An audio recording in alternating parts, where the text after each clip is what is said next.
ഇപ്പോൾ insta trending ആയിക്കൊണ്ടിരിക്കുന്ന ഈ ഒരു നോമ്പുതുറയുടെ ടൈപ്പോഗ്രഫി ഇങ്ങനെ നമ്മുടെ ഫോട്ടോസിലും കൊണ്ടുവരാൻ നോക്കാം. അപ്പോൾ ആദ്യം തന്നെ നിങ്ങൾ എന്ത് ചെയ്യുക, നേരെ ഡിസ്ക്രിപ്ഷൻ ബോക്സോ കമൻറ്റ് ബോക്സോ ഓപ്പൺ ചെയ്യുക. ഓപ്പൺ ചെയ്യുമ്പോൾ അതിനകത്ത് ഒരു ലിങ്ക് കാണും. ആ ലിങ്ക് ക്ലിക്ക് ചെയ്യുമ്പോൾ നിങ്ങൾ നേരെ എൻ്റെ ടെലിഗ്രാം ചാനലിലേക്കായിരിക്കും ചെല്ലുന്നത്. ആ ടെലിഗ്രാം ചാനലിൽ ഞാൻ കുറച്ച് ടൈപ്പോഗ്രഫീസ് ഇങ്ങനെ അപ്ലോഡ് ചെയ്തിട്ടുണ്ട്. അതിൽ നിങ്ങൾക്ക് വേണ്ടത് ഏതെന്ന് വെച്ചാൽ ഡൗൺലോഡ് ചെയ്യുക. ഡൗൺലോഡ് ചെയ്തതിന് ശേഷം നിങ്ങൾ നേരെ ബാക്ക് അടിച്ച് ഇൻസ്റ്റഗ്രാമോ പിക്സാർട്ടോ ഏതാണെന്ന് വെച്ചാൽ ഓപ്പൺ ചെയ്യുക. ഓപ്പൺ ചെയ്തതിന് ശേഷം നിങ്ങൾക്ക് വേണ്ട ഒരു ഫോട്ടോ അതിലേക്ക് സെലക്ട് ചെയ്ത് കൊടുക്കുക. സെലക്ട് ചെയ്തതിന് ശേഷം ഇൻസ്റ്റഗ്രാം എടുത്തിരിക്കുന്നത് അതുകൊണ്ട് സ്റ്റിക്കർ ഓപ്ഷൻ ക്ലിക്ക് ചെയ്യുക. അതിൽ ഫോട്ടോസ് ക്ലിക്ക് ചെയ്യുക. ഫോട്ടോസ് ക്ലിക്ക് ചെയ്യുമ്പോൾ നമ്മുടെ ടൈപ്പോഗ്രഫീസൊക്കെ അവിടെ വന്നിട്ടുണ്ടായിരിക്കും.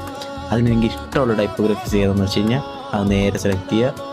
അങ്ങോട്ടോ സൈഡിലോട്ടോ മുമ്പിലോട്ടോ അങ്ങോട്ടൊക്കെ മാറ്റി വയ്ക്കുക. കൊള്ളാമെന്ന് നോക്കുക. അത് ഇഷ്ടപ്പെട്ടില്ല നേരെ അത് വലിച്ച് താഴെ ഡിലീറ്റിലേക്ക് ഇടുക. അടുത്ത ടൈപ്പോഗ്രഫി ഇടുക. അത് ഇഷ്ടപ്പെടുവാണെങ്കിൽ ഒന്നെങ്കിൽ നിങ്ങൾ എന്തെടുക്കുക, നേരെ സേവ് ചെയ്യുക. അല്ലെങ്കിൽ നിങ്ങൾക്ക് സ്റ്റോറി ആക്കാനാണെങ്കിൽ തന്നെ നേരെ